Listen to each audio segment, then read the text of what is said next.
എന്ന രീതിയിലാണ് അവരത്രയും കാര്യങ്ങളെ ചെലവഴിച്ചത്. I would like to tell you about some of the programs that the Congress is proposing for the future if you elect their government at the center. പ്രിയമുള്ളവരെ, അതുകൊണ്ട് തന്നെ ഞാൻ കോൺഗ്രസ് പ്രസ്ഥാനം രാജ്യത്തിൽ നിന്ന് മുന്നോട്ട് വെക്കുന്ന ആശയങ്ങളെ, ചില പദ്ധതികളെ കുറിച്ച് ഞാൻ നിങ്ങളോട് പറയാൻ ആഗ്രഹിക്കുന്നു. നിങ്ങൾ കോൺഗ്രസ് പ്രസ്ഥാനത്തെ തെരഞ്ഞെടുത്ത അധികാരത്തിലേക്ക് എത്തിക്കുകയാണെങ്കിൽ we are proposing loan waivers for farmers. കർഷകർക്കുള്ള അവർ കടബാധ്യതയില്ലാത്ത കർഷകരെ ഞങ്ങൾ ഈ സമൂഹത്തിന് മുന്നിൽ പങ്കുവെക്കുകയാണ്. In Madhya Pradesh, Rajasthan and Chhattisgarh, where we recently formed governments, we have shown that within 10 days of the formation of those governments, loan waivers have been granted to farmers. നിങ്ങൾ കണ്ടതാണ്, ജാർഖണ്ഡ് ഉൾപ്പെടെയുള്ള സംസ്ഥാനങ്ങളിൽ 10 ദിവസങ്ങൾക്കുള്ളിൽ കടമെഴുതി തള്ളണമെന്ന് പറഞ്ഞപ്പോ ദിവസങ്ങൾക്കുള്ളിൽ ആ കടബാധ്യത മുഴുവനും എഴുതി തള്ളിയത് നിങ്ങൾ കണ്ടതാണ്. We are proposing a separate farmers budget. Just like there is a railway budget, there will now be a separate farmers budget through which every year everything that is going to be done especially for farmers and the money that is allocated by the government for farmers will be specified in that budget at the beginning of the year. പ്രിയമുള്ളവരെ, ഞങ്ങൾ കാർഷിക മേഖലയിലുള്ളവർക്കായി, കർഷകർക്കായി ഒരു പ്രത്യേക budget നടപ്പിലാക്കുന്നതിനെ കുറിച്ച് രാജ്യത്തിന് മുന്നോട്ട് ആശയം വെക്കുകയാണ്. റെയിൽവേ ബജറ്റ് ഒക്കെ ഉള്ളതുപോലെ കർഷകരുടെ ആവശ്യങ്ങൾ പ്രത്യേകം പരിഗണിച്ച് അതിനുവേണ്ട സാമ്പത്തികമായ ധനം അതിനുവേണ്ടി വകയിരുത്തി അവരുടെ കാര്യങ്ങൾ പ്രത്യേകമായി പരിഗണിച്ച് നടപ്പിലാക്കുന്നതിനുള്ള പദ്ധതികൾ ആവിഷ്കരിക്കുന്ന രീതിയിൽ വളരെ പ്രത്യേക സ്വഭാവമുള്ള ബജറ്റ് നടപ്പിലാക്കുന്നതിനെ കുറിച്ച് കോൺഗ്രസ് പ്രസ്ഥാനം ആഗ്രഹിക്കുകയാണ്. We are also proposing that when farmers are unable to pay their loans, the laws that are used against them cannot be criminal laws that send them to jail. ഞങ്ങളതോടൊപ്പം കർഷകർ അവരുടെ നിവൃത്തികേടുകൾ കൊണ്ട് അവർ വാങ്ങിയിട്ടുള്ള ലോണുകൾ, കടങ്ങൾ തിരിച്ചു കൊടുക്കാൻ കഴിയാതെ വരുന്ന സമയത്ത് അവരുടെ മേൽ ഒരു കാരണവശാലും ആ ദുര്യോഗത്തെ ഒരു ക്രിമിനൽ കുറ്റമായി കാണരുത് എന്ന് കോൺഗ്രസ് പ്രസ്ഥാനം, അതുകൊണ്ട് ക്രിമിനൽ കേസുകളായി പരിഗണിക്കരുത് എന്ന് കോൺഗ്രസ് പ്രസ്ഥാനം ഇതിന്റെ ഭാഗമായി രാജ്യത്തോട് മുന്നോട്ട് വെക്കുകയാണ്. We are also proposing 150 days for the Manrega program and strengthening it with more funds and more new programs that make it bigger and stronger, unlike this government that has weakened the Manrega program. ദേശീയ ഗ്രാമീണ തൊഴിലുറപ്പ് പദ്ധതികൾക്കായി ഇവിടുത്തെ സാധാരണക്കാരായ പാവങ്ങൾക്ക് 150 ദിവസത്തെ തൊഴിലുറപ്പ് നൽകാൻ ഞങ്ങൾ ആഗ്രഹിക്കുകയാണ്. അതുവഴി അതിനോടനുബന്ധമായി സമാനമായ പല പദ്ധതികളും അവരെ ശാക്തീകരിക്കുന്നതിന് വേണ്ടി കൂട്ടിച്ചേർക്കുകയും അവസരായ ദുർബലരായ ജനങ്ങളുടെ ശാക്തീകരണത്തിന് ഉൾപ്പെടുത്താനും ഞങ്ങൾ ആഗ്രഹിക്കുകയാണ്. We also propose that in government hospitals, checks and cures for illnesses will be free for those who cannot afford it. അതുപോലെ അവരുടെ ചെലവുകൾ വഹിക്കാൻ കഴിയാത്ത പാവങ്ങൾക്ക് ഇവിടെ ഗവൺമെന്റ് ആശുപത്രികൾ ഉപയോഗിച്ച്, ചികിത്സാലയങ്ങൾ ഉപയോഗിച്ച് അവരുടെ ചികിത്സാ സംവിധാനങ്ങൾ നൽകുന്നതിനെ കുറിച്ച്, സൗജന്യമായി നൽകുന്നതിനെ കുറിച്ച് ഞങ്ങൾ ആഗ്രഹിക്കുന്നു. School education till the 12th standard will also be for free. 12ാം class വരെ അവരുടെ സ്കൂൾ വിദ്യാഭ്യാസം, അവരുടെ 12ാം ക്ലാസ് വരെ പൂർണ്ണമായ സൗജന്യമായി നൽകുന്നതിനെ കുറിച്ച് ഞങ്ങൾ ആലോചിക്കുന്നു. In addition, and most importantly, we have proposed a program called Nyay.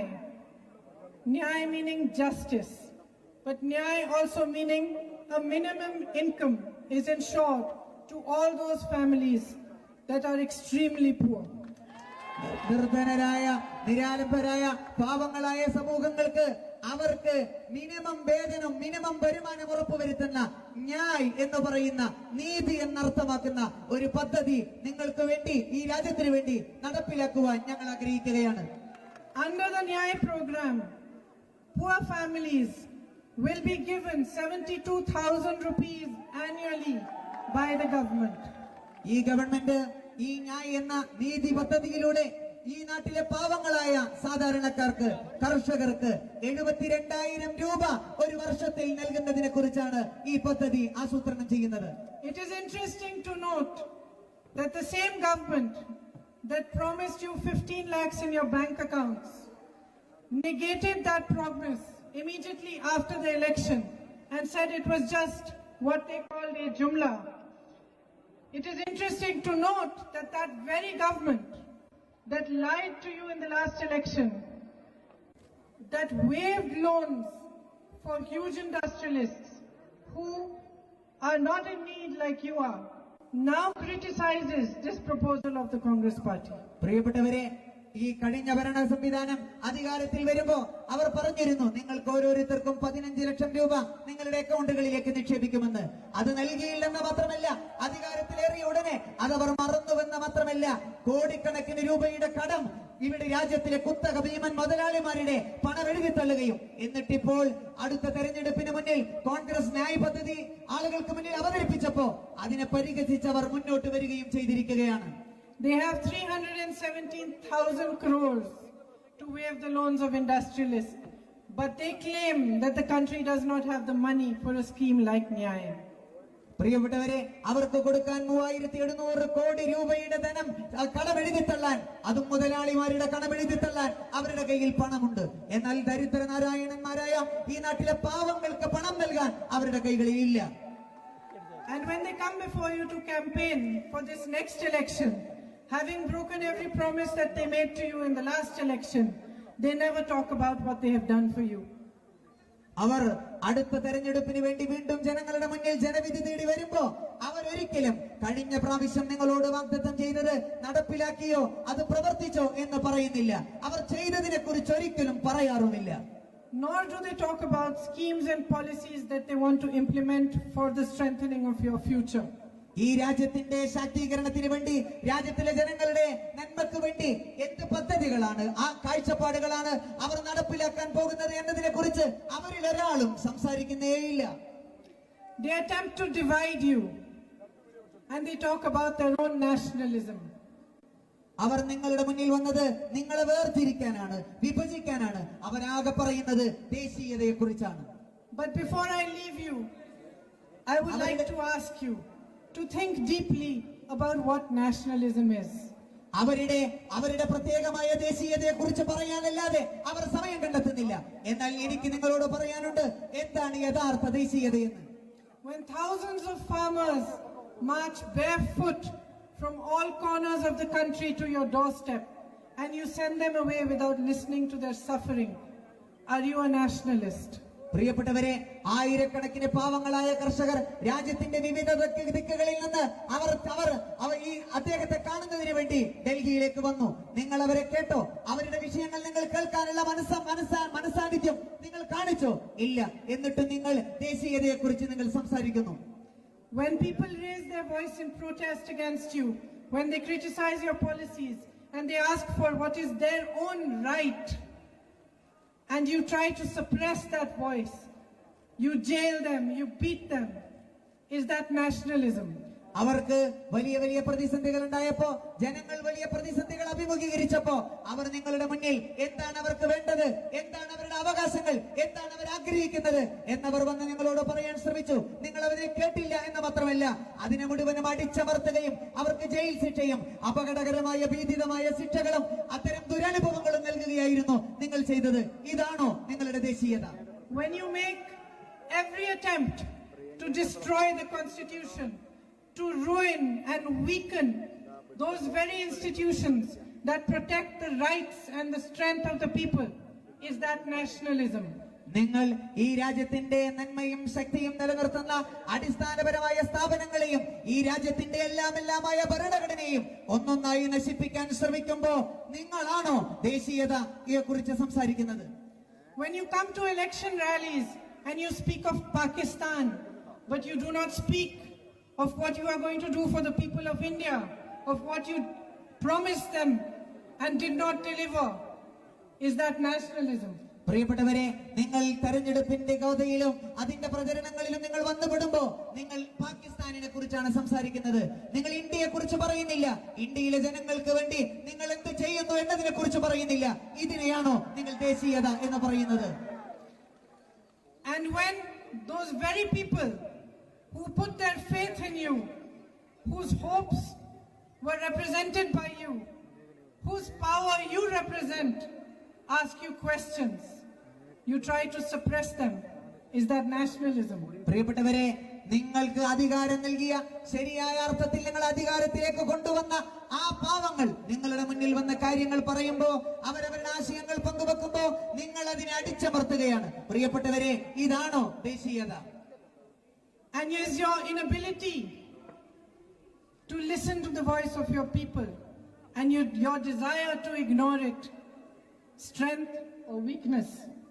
പ്രിയപ്പെട്ടവരെ, നിങ്ങൾ അവരുടെ വാക്കുകളെ കേൾക്കാൻ തയ്യാറാവുന്നില്ല എന്ന് മാത്രമല്ല, അതിനെ പരിപൂർണമായി അവഗണിക്കാൻ വേണ്ടിയാണ് നിങ്ങൾ ശ്രമിക്കുകയും ചെയ്തുകൊണ്ടിരിക്കുന്നത്. അത് നിങ്ങളുടെ കഴിവാണോ, കഴിവുകേടാണോ? Sisters and brothers of Wayanad, I have never seen a weaker government than the government that has been in power for the last 5 years in India. എന്റെ വയനാട്ടിലെ സഹോദരീ സഹോദരങ്ങളെ, ഞാൻ എന്റെ ജീവിതത്തിൽ ഒരിക്കലും കണ്ടിട്ടില്ല ഇതുപോലെ ദുർബലമായ ഒരു ഭരണകൂടത്തെ. കഴിഞ്ഞ 5 വർഷങ്ങളിൽ കണ്ടതുപോലെ I have never seen a weaker prime minister than the prime minister of India today. ഈ ഇന്ത്യ രാജ്യത്തിന്റെ ഇപ്പോഴത്തെ പ്രധാനമന്ത്രിയെ പോലെ ദുർബലനായ ഒരു ഭരണാധികാരിയെ, ഒരു പ്രധാനമന്ത്രിയെ ഞാൻ ഒരിക്കൽ പോലും കണ്ടിട്ടില്ല. My sisters and brothers, I think you deserve better. I think you deserve a government that speaks for you. You deserve a government that encourages you to raise your voice even when it is against them. പ്രിയപ്പെട്ടവരെ, സഹോദരീ സഹോദരങ്ങളെ, നിങ്ങൾ അത് അർഹിക്കുന്നു. നിങ്ങൾ അർഹിക്കുന്നത് നിങ്ങളെ കേൾക്കുന്ന, നിങ്ങൾക്ക് വേണ്ടി സംസാരിക്കുന്ന, നിങ്ങളുടെ വിഷയങ്ങൾ ഏറ്റെടുക്കുന്ന ഒരു ഗവൺമെന്റിനെ നിങ്ങൾ അർഹിക്കുന്നുണ്ട്. പ്രിയപ്പെട്ടവരെ, I believe that you deserve a prime minister who respects you. നിങ്ങളെ ആദരിക്കുന്ന ഒരു പ്രധാനമന്ത്രിയെ നിങ്ങൾക്ക് ആവശ്യമുണ്ട്. നിങ്ങൾ അത് അർഹിക്കുന്നുണ്ട്. And who respects every word that he speaks before you and does not dismiss casually his own promises once he has made them. പ്രിയപ്പെട്ടവരെ, അവരുടെ മുന്നിൽ സംസാരിക്കാൻ വരുന്ന എല്ലാ മനുഷ്യരെയും ആദരിക്കുകയും ഒരാളോട് പോലും അവഗണന കാണിക്കാതിരിക്കുകയും എന്തേതെല്ലാം വാഗ്ദാനങ്ങൾ പറഞ്ഞോ അതൊരിക്കൽ പോലും അവഗണിച്ച് തള്ളാത്ത ഒരു വ്യക്തിയെ നിങ്ങൾക്ക് നിങ്ങളുടെ അധികാരിയായി, രാജ്യത്തിന്റെ പ്രധാനമന്ത്രിയായി നമുക്ക് ആവശ്യമുണ്ട്. I hope that you will keep in mind all these things that I have said before you today when you go to cast your vote. And I hope that you will be part of a new movement, a new empowerment, and a new understanding of what politics should be. പ്രിയപ്പെട്ടവരെ, ഞാൻ ഉറച്ചു വിശ്വസിക്കുന്നു, ഞാൻ ഈ പറഞ്ഞ കാര്യങ്ങൾ, നിങ്ങളുടെ മുന്നിൽ ഉന്നയിച്ച ആശയങ്ങളെല്ലാം നിങ്ങൾ ഓർമ്മിക്കുകയും അങ്ങനെ നിങ്ങൾ നിങ്ങളുടെ സമ്മതിദാനാവകാശം വിനിയോഗിക്കാൻ പോകുമ്പോൾ ഇതേക്കുറിച്ചൊക്കെ ആലോചിക്കുകയും നല്ലൊരു രാജ്യം, നല്ല ആശയം, നല്ല കാഴ്ചപ്പാടുകൾ, നല്ല ഭാവി നിർണ്ണയിക്കുന്നതിന് നിങ്ങൾ എടുക്കുകയും ചെയ്യുമെന്ന് ഞാൻ ഉറച്ചു വിശ്വസിക്കുകയാണ്. In supporting the Congress party, you will support a stronger future for yourselves. You will support and empower your own voices, your own beliefs, your own ideologies. നിങ്ങൾ കോൺഗ്രസ് പ്രസ്ഥാനത്തെ നിങ്ങൾ പിന്തുണക്കുന്നതിലൂടെ നിങ്ങൾ രാജ്യത്തിന്റെ ഭാവിയെയാണ് പിന്തുണക്കുന്നത്. നിങ്ങളുടെ ആശയങ്ങളെയാണ്, നിങ്ങളുടെ പുരോഗതിയെയാണ്, ഈ രാജ്യത്തിന് ആവശ്യമായ ശാക്തീകരണത്തിന്റെ വഴികളെയാണ് നിങ്ങൾ ശക്തിപ്പെടുത്തുകയും പിന്തുണക്കുകയും ചെയ്യുന്നത്. You will support a politics in which you are all equals. നിങ്ങൾ പിന്തുണക്കുന്നത് ഒരു രാഷ്ട്രീയത്തെയാണ്.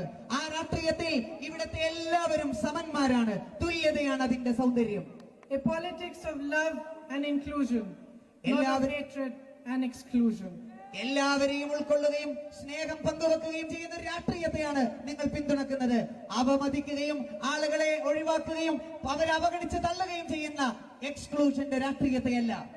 I am deeply grateful to you for all the love you have given me and for the privilege of standing before you on this stage today. നിങ്ങൾ നൽകിയ സ്നേഹത്തിന്, പരിഗണനക്ക്, ഈ ദിവസം നിങ്ങളോടൊപ്പം മുന്നിൽ വന്ന് നിൽക്കാൻ കഴിഞ്ഞ ഭാഗ്യത്തിന് ഞാൻ അങ്ങേയറ്റം നന്ദിയും കടപ്പാടുമുള്ളവരാണ്. I wanted to visit the Sita temple here, but unfortunately due to the delay, I believe it is already closed, and I will definitely visit it the next time I come. എനിക്ക് സീതാക്ഷേത്രം സന്ദർശിക്കണമെന്നുണ്ടായിരുന്നു. പക്ഷേ യാത്രയിലുണ്ടായ വൈകിയത് കൊണ്ട് അതിന് സാധിച്ചിട്ടില്ല. ഇപ്പോൾ അത് അടച്ചു കിടക്കുകയാണ്. പക്ഷേ എനിക്ക് ആഗ്രഹമുണ്ട്, ഇനി വരുന്ന സമയത്ത് തീർച്ചയായും ഞാനത് സന്ദർശിക്കുക തന്നെ ചെയ്യുന്നതാണ്. Thank you very much. Jai Hind. നന്ദി. ജയ് ഹിന്ദ്.